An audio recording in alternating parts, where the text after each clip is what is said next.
जिंदगी एक खेल है। यदि तुम इसे खिलाड़ी की तरह खेलते हो तो जीत सकते हो, लेकिन यदि दर्शक की तरह देखते हो तो सिर्फ ताली बजा सकते हो या दुखी हो सकते हो, पर जीत नहीं सकते। नमस्कार दोस्तों, स्वागत है आपका एक बार फिर से। मैं हूं आपका दोस्त कवि आदि गणेश। आज हम बात करेंगे, पाठ संख्या है अपना 20, कक्षा 6 का, जो अपने सामाजिक की पुस्तक चल रही है, मौर्य एवं गुप्तकालीन भारत। इस अध्याय से जो फैक्ट टू फैक्ट, जहाँ से सीधे प्रश्न बन सकते हैं, वो देखेंगे। वीडियो को लाइक शेयर जरूर कर दें आप। प्रारंभ करते हैं। मौर्य एवं गुप्तकालीन भारत, ये जो अध्याय है अपना 20 नंबर। तो देखिए, मौर्य काल चतुर्थ शताब्दी ईस्वी पूर्व से द्वितीय शताब्दी ईस्वी पूर्व तक रहा। चौथी से दूसरी शताब्दी ईस्वी पूर्व तक। तो पूछ ले कब से कब तक रहा। सीधे फैक्ट टू फैक्ट जिन पंक्तियों से प्रश्न बनते हैं वो। मौर्य साम्राज्य की स्थापना में आचार्य चाणक्य यानी कि विष्णुगुप्त साहब का महत्वपूर्ण योगदान मिलता है। बात करें कैसे क्या शासन था, तो मौर्य साम्राज्य की स्थापना से पहले मगध पर नंदवंश का जो शासक था गणानंद, उसका शासन था यहाँ पर। चाणक्य की बात करें हम तो तक्षशिला विश्वविद्यालय के ये शिक्षक थे। आचार्य चाणक्य का जो प्रसिद्ध ग्रंथ है अर्थशास्त्र, ठीक है। अर्थशास्त्र किसने लिखा? चाणक्य साहब ने। और ये कूटनीति में माहिर थे, तो इनको कौटिल्य भी कहा जाता है। अर्थशास्त्र में क्या मिलता है? मौर्यकालीन साम्राज्य की राजव्यवस्था एवं शासन प्रणाली की जानकारी हमें मिलती है, ठीक है। मौर्यकालीन साम्राज्य की राजव्यवस्था की और तत्कालीन समय की जो शासन प्रणाली थी उसकी जानकारी देखने को मिलती है हमें अर्थशास्त्र में। अब चंद्रगुप्त मौर्य की ओर बढ़ते हैं। चंद्रगुप्त मौर्य 322 ईस्वी पूर्व नंदवंश के शासक थे गणानंद। इनको हराकर मगध का जो शासक है वो बन गया था कौन? चंद्रगुप्त मौर्य। कब? 322 ईस्वी पूर्व में। चंद्रगुप्त मौर्य ने सेल्यूकस की जो पुत्री थी उससे विवाह किया था। चंद्रगुप्त मौर्य ने सेल्यूकस को परास्त कर दिया था, बाद में पुत्री से विवाह किया था।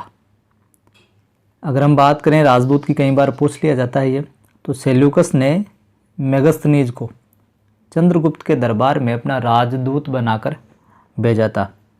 और इसी मेगस्थनीज ने इंडिका लिखी थी पुस्तक। और मगध की राजधानी पाटलिपुत्र में ये कई वर्ष तक रहा था। तो ये भी ध्यान रखें, मगध की राजधानी उस समय क्या थी? पाटलिपुत्र। और पुस्तक कौन सी लिखी मेगस्थनीज ने? इंडिका। चंद्रगुप्त मौर्य के अंतिम समय की हम बात करें तो जीवन के अंतिम काल में इसका जो पुत्र था बिंदुसार, उसको उसने राज्य सौंप दिया था और जैन धर्म जो ग्रहण कर लिया था। किसने किया था? चंद्रगुप्त मौर्य ने। और चंद्रगुप्त ने भद्रबाहु को अपना गुरु बना लिया और श्रवण बेलगोला में इनके साथ में चले गए और श्रवण बेलगोला में भद्रबाहु को अपना गुरु बना लिया था और तप मार्ग अपनाया था इन्होंने। तप मार्ग। बिंदुसार को देखते हैं। बिंदुसार को अमित्र घात, यहाँ पे तय है, अमित्र घात के नाम से भी जाना जाता है। और इनके दरबार में भी, बिंदुसार के दरबार में जो चाणक्य थे वही प्रधानमंत्री थे, चंद्रगुप्त के समय भी और बिंदुसार के समय भी। अशोक महान की बात करें तो मौर्य सम्राट अशोक अपने पिता के शासनकाल में प्रांतीय उप्रत्या प्रशासक था। ये पर प्रांतीय क्षेत्र में प्रशासक थे, तो शासन संचालन का काफ़ी अनुभव रहा इनको। मौर्य साम्राज्य के इतिहास के संबंध में अगर हम बात करें तो सर्वाधिक जो अभिलेख हैं वो, उनके प्रमाण जो है वो सम्राट अशोक के काल में ही मिलते हैं। सबसे ज़्यादा जो लिखित अभिलेख वगैरह मिलते हैं शिलाओं पर, वो अशोक के काल में मिलते हैं। इसी से जानकारी मिलती है। सम्राट अशोक के जो अभिलेख थे उनमें इसका नाम है जो देवानाम प्रियदर्शी राजा, देवानाम प्रियदर्शी राजा और अशोक लिखा मिलता है। और अशोक का जो शासन, ये सम्राट बनते हैं वो 269 ईस्वी पूर्व में। अब हम बात करें अशोक के अभिलेखों की, उसकी भाषा की, तो अशोक के जो ज़्यादातर अभिलेख थे वो प्राकृत भाषा में थे। अन्य में भी थे लेकिन ज़्यादातर जो थे अधिकतर वो प्राकृत भाषा में थे, क्योंकि ये आम भाषा थी, समझ में आने वाली भाषा थी उस समय। और अधिकतर अभिलेख जो थे वो ब्राह्मी लिपि में है। यहाँ पे मिस टाइप हो गया, ब्राह्मी लिपि में है। कुछ अलग भी मिलते हैं ख्रोष्टी में, इनमें, लेकिन ज़्यादातर जो है वो ब्राह्मी लिपि में मिलते हैं। सम्राट अशोक स्वयं बौद्ध धर्म का अनुयायी था। अनुयायी पूछ ले किसका था, तो बौद्ध धर्म का था। और चंद्रगुप्त ने जैन मत है जो ग्रहण कर लिया था आखिर में। अशोक ने धम्म महामात्य नामक अधिकारियों की नियुक्ति की थी, जो लोगों को शिक्षा देते थे कि जीव मात्र के प्रति हत्या भी पाप है, सबको प्रेम से रहना चाहिए। ये सारी की सारी शिक्षा देने का कार्य करते थे धम्म महामात्य नामक अधिकारी। ठीक है, ये अशोक ने नियुक्त किए थे। अब बौद्ध धर्म में जो मतभेद उत्पन्न हो गए थे उनको दूर करने के लिए, उन विसंगतियों को दूर करने के लिए अशोक ने पाटलिपुत्र में तृतीय बौद्ध संगीति का आयोजन किया था।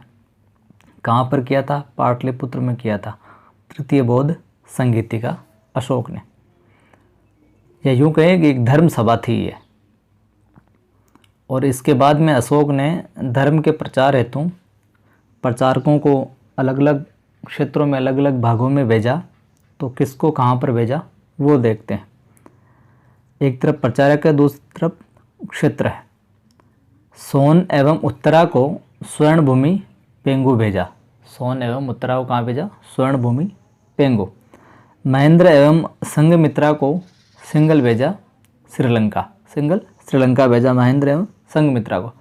महारक्षित को भेजा यवन प्रदेश और रक्षित को भेजा वनवासी उत्तरी कनाडा में। ठीक है, सोन एवं उत्तरा को स्वर्ण भूमि, महेंद्र एवं संघमित्रा सिंगल श्रीलंका, महारक्षित को यवन प्रदेश और रक्षित को वनवासी उत्तरी कनाडा में भेजा था धर्म के प्रचार हेतु। तो ये तो हो गया अपना मौर्यों के बारे में, चंद्रगुप्त, बिंदुसार, अशोक। अब देखते हैं गुप्त काल के विषय में। तो मौर्य साम्राज्य के पतन के बाद में भारत में शुंग वंश आया, सातवाहन आए, कुषाण आए, इनका शासन रहा। कुषाण शासकों में हम बात करें तो सर्वाधिक प्रसिद्ध रहा कनिष्क।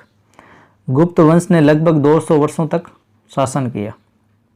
गुप्त वंश का जो प्रथम प्रतापी शासक था वो था चंद्रगुप्त प्रथम। ठीक है, चंद्रगुप्त प्रथम के बाद में मगध का शासक बना था समुद्रगुप्त।